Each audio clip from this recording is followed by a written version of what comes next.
नमस्कार। अगर आप आरआरबी एएलपी परीक्षा की तैयारी कर रहे हैं तो ये विश्लेषण आपके लिए ही है। आज हम आपके ई-कॉल लेटर में दिए गए हर जरूरी निर्देश को बहुत ही आसान भाषा में समझेंगे ताकि परीक्षा के दिन आपको कोई भी कंफ्यूजन या तनाव ना हो।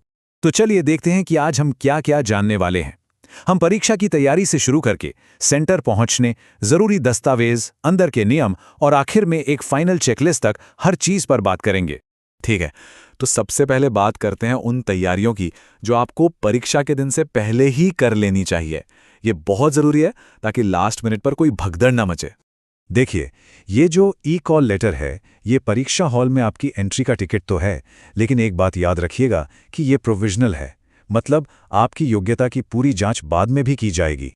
यहाँ एक बहुत ही काम की सलाह दी गई है। परीक्षा से एक दिन पहले ही अपने सेंटर का पता लगा लें और वहां तक पहुंचने का रास्ता भी देख लें। यकीन मानिए, इससे परीक्षा वाले दिन का बहुत सारा स्ट्रेस कम हो जाता है। चलिए अब बात करते हैं टाइमिंग की, क्योंकि परीक्षा के दिन अगर कुछ सबसे ज्यादा कीमती है तो वो है समय। अच्छा, इस टेबल पर जरा ध्यान दीजिए। रिपोर्टिंग टाइम और गेट बंद होने के टाइम में 1 घंटे का फर्क है। आपको किसी भी हाल में गेट बंद होने के समय से पहले पहुंचना है, क्योंकि उसके बाद एंट्री नहीं मिलेगी। आपको ये कंप्यूटर आधारित टेस्ट पूरा करने के लिए मिलेंगे ठीक 60 मिनट, यानी पूरा 1 घंटा। और इन 60 मिनटों में आपको हल करने होंगे पूरे 75 सवाल। मतलब साफ है, स्पीड और एक्यूरेसी दोनों का ही खेल है। तो अब सबसे बड़ा सवाल, अपने साथ क्या लेकर जाना है और क्या नहीं। चलिए इस जरूरी लिस्ट पर एक नजर डालते हैं। आइए एक एक करके उन सभी चीजों को समझते हैं जिन्हें आप बिल्कुल भी भूल नहीं सकते। ये बहुत ही जरूरी है। देखिए, ये 3 चीजें तो चाहिए ही चाहिए। आपका प्रिंट किया हुआ ई-कॉल लेटर, कोई भी 2 ओरिजिनल फोटो आईडी और एक रंगीन पासपोर्ट साइज फोटो। और हाँ, आईडी को लेकर निर्देश एकदम साफ हैं। इस लिस्ट में से कोई भी 2 आईडी चलेंगी, लेकिन वो ओरिजिनल होनी चाहिए। फोटोकॉपी या फोन में दिखाई गई फोटो किसी भी कीमत पर नहीं मानी जाएगी।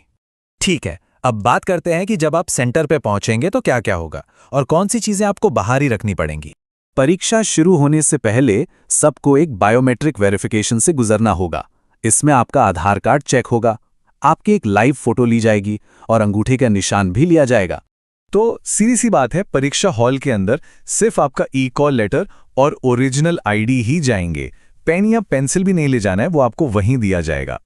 एक और छोटी लेकिन बहुत जरूरी बात, ई-कॉल लेटर में साफ साफ लिखा है कि हाथों पर मेहंदी लगाने से बचें। ऐसा इसलिए क्योंकि इससे बायोमेट्रिक मशीन को आपका अंगूठे का निशान लेने में दिक्कत आ सकती है। चलिए अब आप परीक्षा हॉल के अंदर हैं।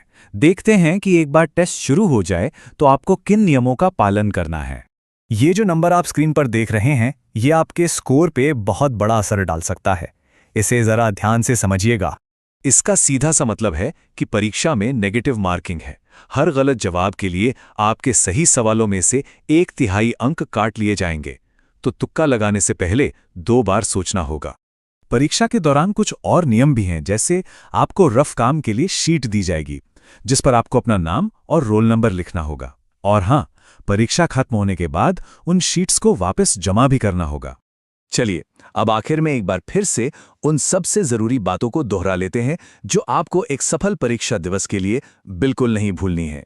तो ये है आपकी फाइनल चेकलिस्ट। गेट बंद होने से पहले पहुंचना है, ई-कॉल लेटर, 2 ओरिजिनल आईडी और एक फोटो साथ रखनी है, फोन, बैग जैसी कोई भी चीज साथ नहीं ले जानी है और नेगेटिव मार्किंग का ध्यान रखना है।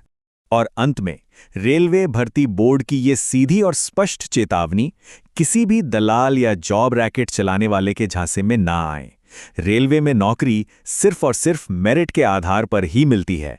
तो इन सभी नियमों को समझने के बाद अब असली सवाल ये है कि परीक्षा के दिन एक शांत और केंद्रित दिमाग के साथ पेपर देने के लिए आप सबसे ज्यादा किस बात पर ध्यान देने की योजना बना रहे हैं।